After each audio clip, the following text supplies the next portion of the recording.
Hello, welcome back to Infuse Entertainment for my review of 2024's Aquaman and the Lost Kingdom on 4K UHD. I'll be talking about the plot of the film, the rules opinion of the film, my opinion of the film. Go through a little bit of trivia, which I already hit it on, but I'll just go over it real quick. And give a film a ranking. All right. As Arthur Curry confronts the responsibilities of being king of the seven seas, a long-buried ancient power is unleashed. After witnessing the full effect of these dark forces, Aquaman must forge an uneasy alliance with an old enemy and embark on a treacherous journey to protect his family, his kingdom, and the world from devastation. Okay. Well, Aquaman in the Lost Kingdom. I do not understand society's opinion on this movie. This film, believe it or not, this film did not do nearly as much of a successful blockbuster as the first one, which really is entertaining to me. People said it was just a fun action movie with special effects. That's really all they say. But they say that this is not as good as the first one. Now, I'm going to go quickly on my opinion on this because I don't want to take too much time ditching on society. This is better than the first film. All right? I'm just going to downright say it. This is a better movie than the first Aquaman. The action is bigger in this movie. The characters are more developed in this movie, in my opinion. But I'll tell you what society boycotted on in this movie, and it's just fucking stupid. Or yeah, I can cuss in these videos. It's my channel. It's fucking stupid why people were ditching on this movie. Pretty much one of the obvious reasons is because of Amber Heard, and because this got released after Johnny Depp got, after Johnny Depp won his battle with her in court. And after that, people just didn't want to watch this movie because, oh, she's evil, she did him dirty.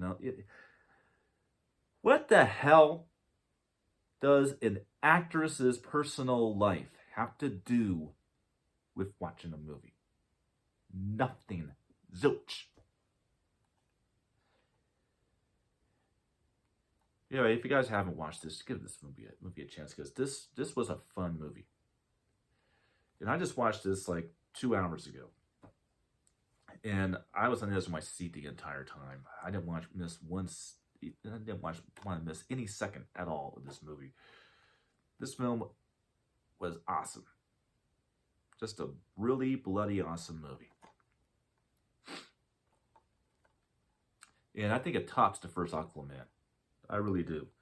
I mean, the first Aquaman, it was all really just about him. In his, battle with his brother here. That's really what it was all about. In a lot of ways. And it's more like telling his story and him becoming king of the seven seas, But all the other characters didn't really have much to do. I think one of them is the character that Dolph Lundgren plays in the first film. He has a lot more to do in this movie. In fact, he has so much to do in this movie that he is a downright major character in the film. Being a main supporting character. I guess tell you one thing that's missing though, and they did kind of wrote his character off, so I guess his character died somehow. Between Aquaman and Aquaman in the Lost Kingdom, would be William Dafoe's character. He's not in this movie, and I think that's a little bit of a miss. I think it would have been nice to have him in the film.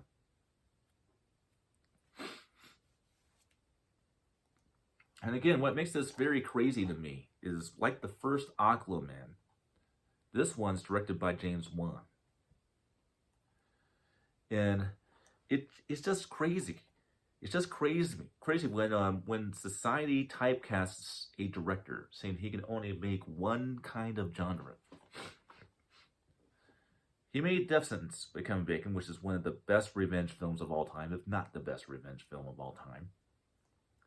He made the first Aquaman, and he made this movie. And people always associate James Wan being the horror film director, being responsible for introducing us to Jigsaw and the Saw film franchise, introducing us to the Conjuring universe, introducing us to the Insidious universe, introducing us to very out there horror films like *Malignant* or *Lights Out* or *Dead Silence*. People just get shocked as hell when this Asian Australian director, he's widely popularly known for directing horror films, throws you a curveball and makes an action movie or a fantasy action movie. It just throws people off every single time, and it threw me off again. I mean, literally after the end of this film, I had to look at the back because it's like, there's no way he directed this one too. And then by a hold, it says right here, right in the back, directed by James Wan. I just find that so crazy cool that, you have an Asian Australian horror director directing the Aquaman movies. It just makes me smile to see that. Now, of course, the controversies. I already kind of went through this, but I'll make a very quick recap of it. Both Ben Affleck's Batman and Michael Keaton's Batman were supposed to appear in this movie. And it shows that they are casted in this film. But they're nowhere to be seen in the film at all.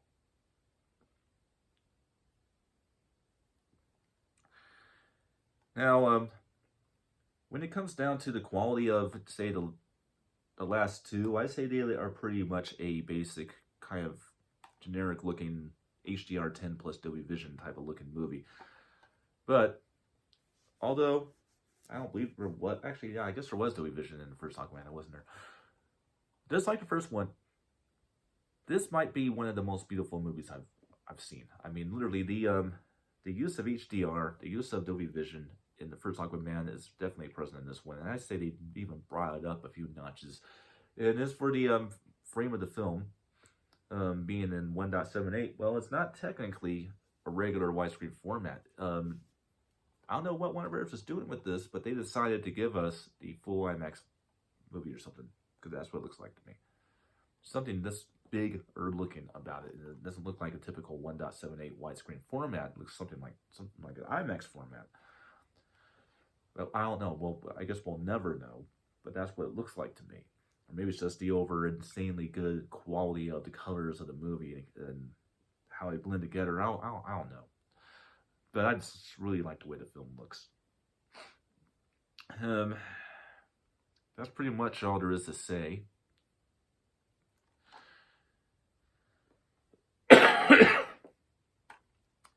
Unlike Shazam! Fury of the Gods, which had a post-credit sequence that left the door open, although it's closed whether you want it to be or not. There is no door left open at all with this movie. The story is over. So I'm glad they did that. At least I learned how to do that. Now they're already doing to do that with Blue Beetle. Obviously, to do it with Joker 2, but are you doing it with Blue Beetle? I don't know. I'll have to watch that film and find out.